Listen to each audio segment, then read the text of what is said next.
Hello, my name is Sherry Smith, and today I'm going to show you some watercolor techniques. Okay, so we're going to start with wet on dry. So to get an idea, I'm just gonna do a block letter T.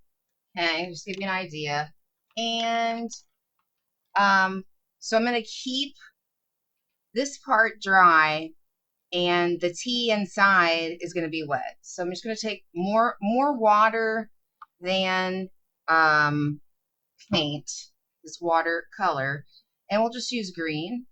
And like that's a lot of paint, and I can just add a few more drops of water, and so this is wet next to dry.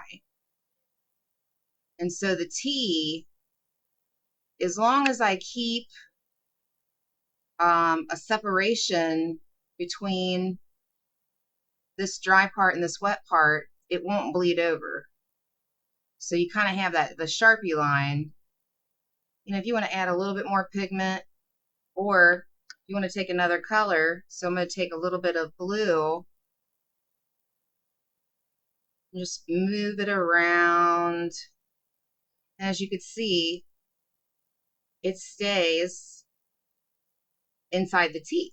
Okay, so wet on wet. So let's continue on with the block tea. Okay. And this time I'm going to use complementary colors. I'm going to use red, and that's a lot of pigment. So I'm using more water than I am paint. I'm just going to roll this baby around, maybe a little bit more. But again, I'm painting mainly with water and just a very, very little bit of paint. I'm using tempera paint, which is non-toxic. And after it dries, it'll activate again with water. I kind of like that.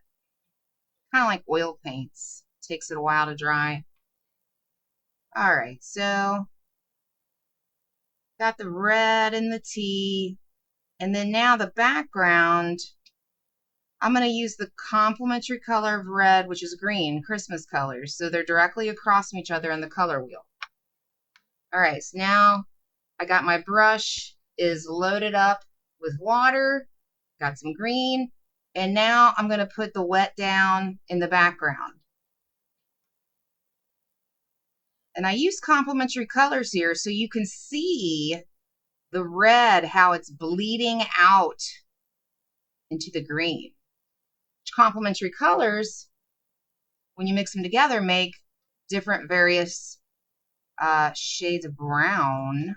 So it's perfect for skin tones. But if you're not going for that, then you might think, what a disaster. So you got to think, should you do the wet on dry or the wet on wet? I don't know. It just depends on what you're doing. This is just to show you the technique, wet on wet. And you see here how I've gone outside the lines. Okay, so if you say to yourself, well, I really want this just to be green, I don't want this brown, well, then you shouldn't use these two colors wet on wet. But if you are going for that kind of technique, then it's awesome. Okay, blending. All right, so you see here I've got my primary colors, red, yellow, blue. Red, yellow, blue. These are the primary colors. These are the primary colors. The red, yellow, blue. Now you'll remember it. So you take two primaries like yellow and red, you're going to get a secondary, which is orange. So let's take this orange, and I'm going to load up some water. Okay, and blending. All right, so a color that is next to orange on the color wheel is red orange. So we take a little bit of red, take a little bit of orange, and notice how these are bleeding into each other. Blending. Blending, bleeding. Okay. So I'm going to get my brush completely clean, and I'm going to use this brush without anything on it to blend that. Okay, so now I'm in red and another color, so purple. So if we take red and blue, we get purple, which is also a secondary color. And I'm going to take this purple and I'm going to blend the red into the purple, which gives me a red purple.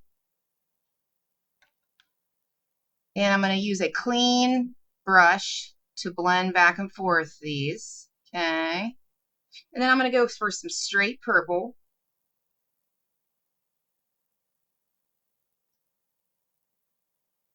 See how I'm dancing that around? And then I'm going to pick up some blue. And blue and purple make blue purple. I'm going to clean out my brush and use this as a vehicle to blend. I'm going to hit it with some straight blue down here. And then use this clean brush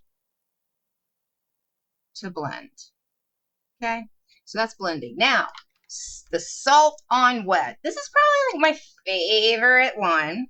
So I'm going to take blue, okay, and I'm going to use a lot of water. I'm going to load up a lot of water, okay. So while this is wet, you can take regular table salt, sprinkle it, okay.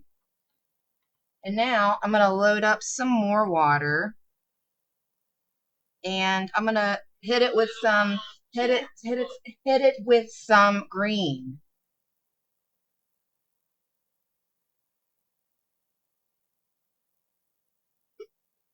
Okay. So you got that blending going on. Pick up a little bit more blue. And now I'm going to go back in with some salt. Now what's going to happen is the salt and the water are going to create crystals. So it'll kind of look like a galaxy, but you got to let the salt dissolve. And that's some basic watercolor techniques. Thank you for joining me today.